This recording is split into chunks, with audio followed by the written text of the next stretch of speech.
Hej alle sammen og velkommen til den her video. I dag, der skal vi have købt en bil af en gut, som sælger en bil mega billig. Den kan desværre ikke køre, og det er det, vi skal have den til at gøre i dag. Og bilen, det er simpelthen... Nu arbejder jeg her ved Styre East Customs her, som er en butik, der ligger lidt nede ved Grove Street, hvor der vi fikser biler. Og så det vi også tit laver, det er, at vi køber biler og fikser dem, og så sælger vi dem dyrere. Men en bil, jeg altid gerne vil have, siden jeg var helt lille, det er altså den her Peugeot, eller Dinka 206 her, GTI'er, og det er altså en kopi af en Peugeot 206 GTI'er. Den er debadget og gjort lore-friendly, og derfor hedder det inde i 5M, der hedder det en Dinka 206'er. Og det er altså den, jeg skal have købt her i dag. Og jeg har fundet en, som sælger den på Marketplace her til 4.000. Han skriver, at den kan ikke køre, men den har næsten ingen kilometer kørt. Den har bare stået stille i hele dens levetid. Så vi skal lige prøve at se, om vi kan at ringe til ham, og så se, om vi kan komme op og kigge på den en gang. Kigger vi lige. Goddag her. Hej. Hej. Det er den der Dinka 206, du har sat til salg. Jamen, det er rigtigt. Må jeg komme op og kigge på den?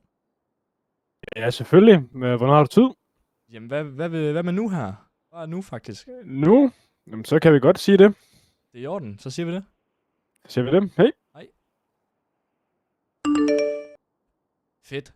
Han vil gerne have, at jeg kommer op og kigger på den nu. Jeg tror egentlig bare, at han vil af med den, hvis jeg skal være helt ærlig. Så jeg finder lige ud af, hvor fanden han bor henne, og så kører vi derop og kigger en gang.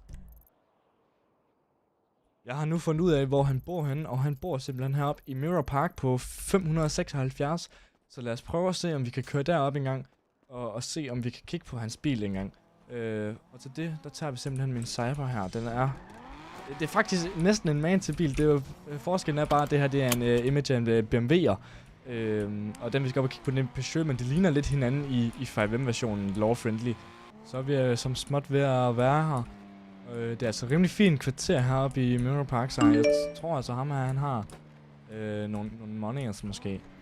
Men lad os se. Han holder sgu der sammen med han. Jeg tror, det ligner hans kone, der står derovre måske. Lad os prøve at kigge.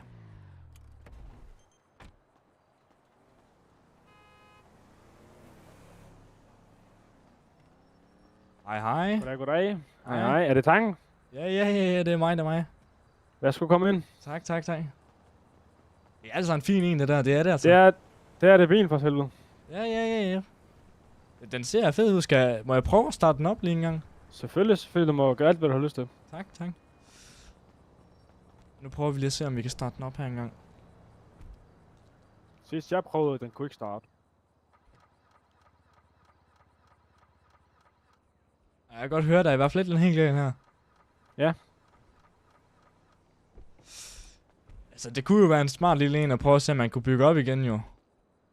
Jamen, det er det, men nu har jeg købt en ny bil, så jeg har ikke lige lyst til at bruge den her mere, så derfor har jeg sat den til salg. Ja. Er du blevet kørt galt i den, eller hvad, siden den er så smadret foran? Jamen, det er jo et rigtig godt spørgsmål, fordi at jeg kørte på motorvejen med den. Ja. Og så var der lige en, der kørte foran mig, hvor jeg kunne ikke nå at bremse, og så kørte vi sgu galt. Og så har den stået stille lige siden det? Ja, det er fra cirka et måned siden eller sådan noget. Ja, okay. Jeg ser, den har også noget af en bule her, faktisk. Foran. Hold da kæft. Jamen, den er sådan lidt galt, men altså, man kan godt bygge op på den igen. Ja. Ved du hvad, hvis man lige har tid til det. Jeg vil sgu egentlig gerne have den. Jamen, det kan vi godt sige. Den står jo på 4.000, som der står der på... Jeg synes 4.000, det er lidt meget at give for den, når den ikke kan starte, og den er fyldt med buler. Hvor meget vil du give for den? 3.500. 3.500? Ja. Altså, det er alligevel en bil, som jeg kommer til brug, og den fylder lidt også i min garage, som du kan se her. Ja. Det ser heller ikke godt ud. Vi kan godt sige 3.800, hvis det er. Okay, 3.800, det siger vi så. Er det så en aftale? Lad os gøre det. Lad os gøre det. Så vil jeg køre ned og hente min ladvogn og komme med nogle penge. Det er helt i orden. Det er godt. Tak for det. Velkommen. Fedt, mand. Vi fik bilen. Nu skal jeg sådan set bare ned og have hentet min ladvogn. Se om om vi kan få hævet nogle penge. Jeg tænker gerne, manden han vil have dem i kontant. Så det prøver vi lige at køre ned og se. Nå, lad os få hævet nogle penge engang, og se om det kan lade sig gøre. Bum bum. Halløj bankmand, jeg skal bare have 3.800, var det ikke det vi kom frem til? Det tror jeg det var. 3.800. Okay, det var så forkert. Vi skal jo selvfølgelig ikke proppe penge i banken, vi skal jo tage dem ud engang. Sådan der. 3.800, bum bum. Så skal vi egentlig bare ned og hente vores kære bil her engang. Jeg er godt nok spændt på at se, hvad der er galt med bilen. Jeg tror måske godt, det kunne være tænderørene, men jeg er lidt i tvivl. Prøver vi lige at se her. Han står her i hvert fald stadigvæk. Så prøver vi lige at se, om vi kan attache bilen her engang til vores kære tow truck.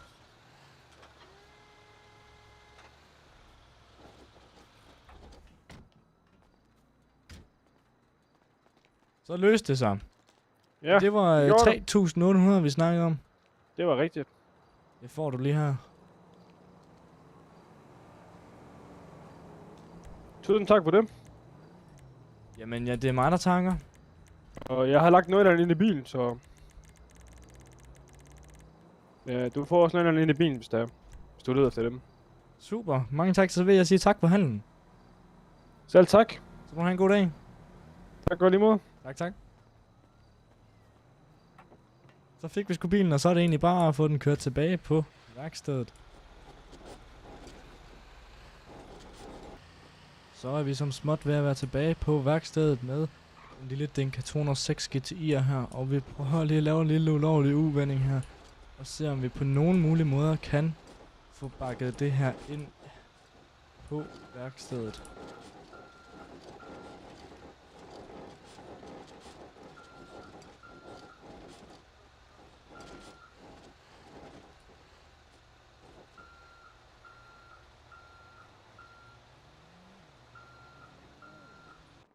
Så fik vi altså bakket bæstet ind på sin plads, og ja, så er det sgu spændende at se, hvad der skal til for at få den her fikset.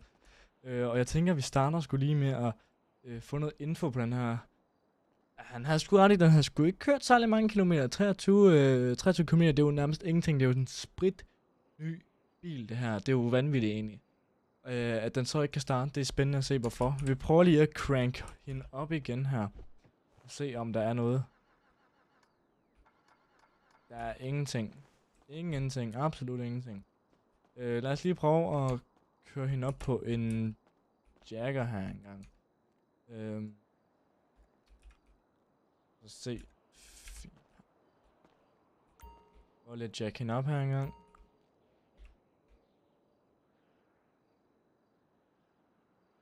Sådan der. Men lad os se, om vi kan finde ud af, hvad der er galt med hende. Ej, okay, hold da kæft. Den er noget værre, end jeg har regnet med, der. Både køleren er i stykker, brændstofpumpen er i stykker, bremserne er i stykker, trækakslerne er i stykker. Det havde jeg forventet. Generatoren er i stykker, og koblingen er i stykker. Hold da kæft, det er en helt stor tur. Hvad med syn? Der er ikke olie på. Tænderørene, den havde vi også set komme. Remmen skal også udskiftes, og svinghjulet skal også skiftes ud. Holy moly. Men lad os lige prøve at starte med at se, hvor vi ligger henne i karosseri her engang.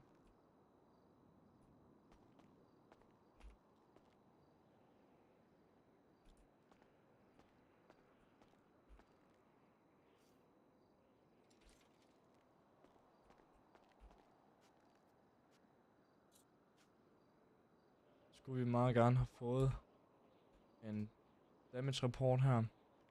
Der skal vi simpelthen have udskiftet basically alle vinduer her engang. Så det må vi jo bare lige få gjort. Som det allerførste. Hvis vi siger 5, så tror jeg vi har nok. Så tager vi lige, og så siger vi... Ja. Installer vindue. Så er der sgu bare råd i nu.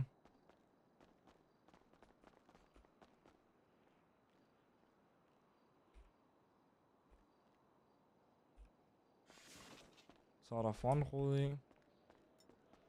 Så har vi de 2 sideruder her. Shit.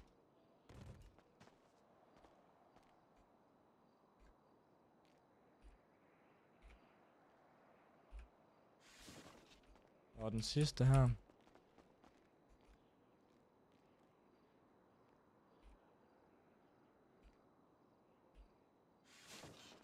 Så for satan.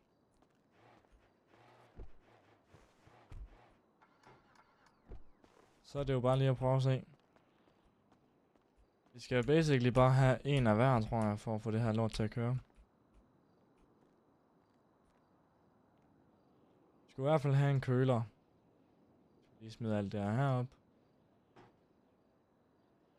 Vi skal i hvert fald have en køler, vi skulle have en brændstofpumpe, bremsekaliber, trækaksel og en generator og en kobling. Så hvis vi lige starter med den her.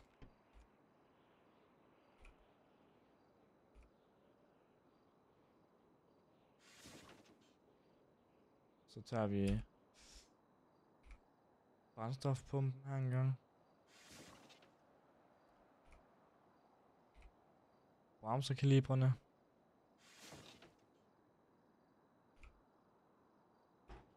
Trækakslen. Generatoren her en gang. Og som det aller sidste. Koblingen. Så er det spændende at se. Lad os prøve at crank hende op og se, om hun kan starte. Hun kan satme starte nu.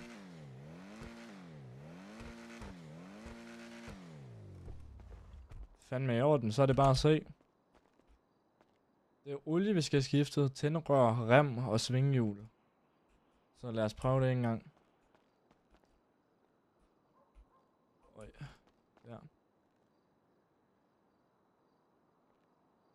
Olie. Svinghjul. Rem. Tændrør.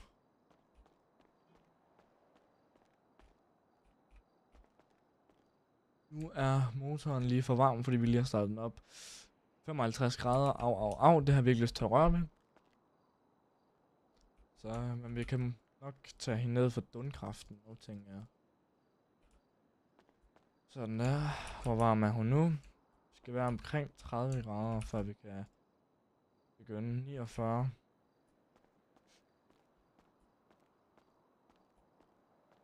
Det er da en pæn bil, må man sige. Altså, vi skal jo lige ud og testprøve den her bagefter, tænker jeg. Men 3.500 for en bil, der kun har kørt 2300 km. Og vi kunne fikse det på hvad? En time, 5 minutter til en time, 2 timer måske. Og vi kan nok sælge den for hvad? 300.000 måske. Så det skal sgu nok blive godt det her. 41 grader. Lad os se, om hun er kold nok nu. Det er hun. Skifter vi lige olien her. Og svinghjulet.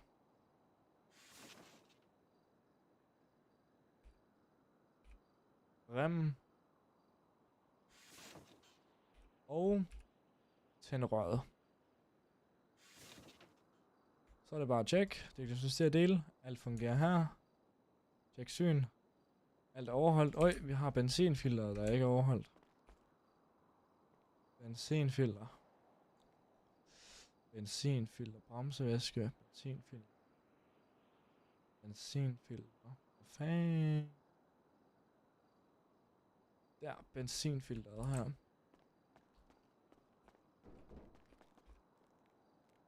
Bum. Bum. Og så kører vi lige endnu en gang med, at vi laver en karosseri, for jeg kan se, at jeg har været så dum at smide forklappen af den. Så nu prøver vi lige igen her.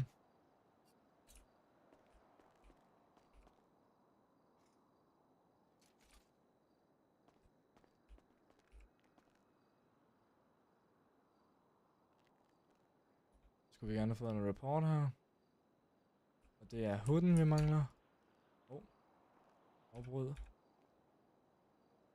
Hood. Yes. Skal vi lige over have en motorhjelm her engang. Motorhjelm. 4'eren. Op her. Stil der motorhjelm. Bum. Sådan der.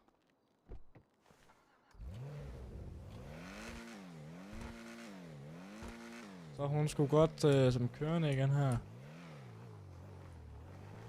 Altså det er fandme godt nok en ordentlig reparation vi har fået lavet os her. Lad os få taget nogle billeder.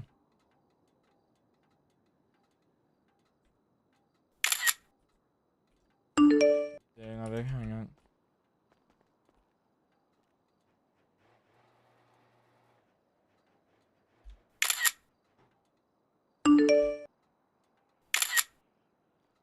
Yellow pages.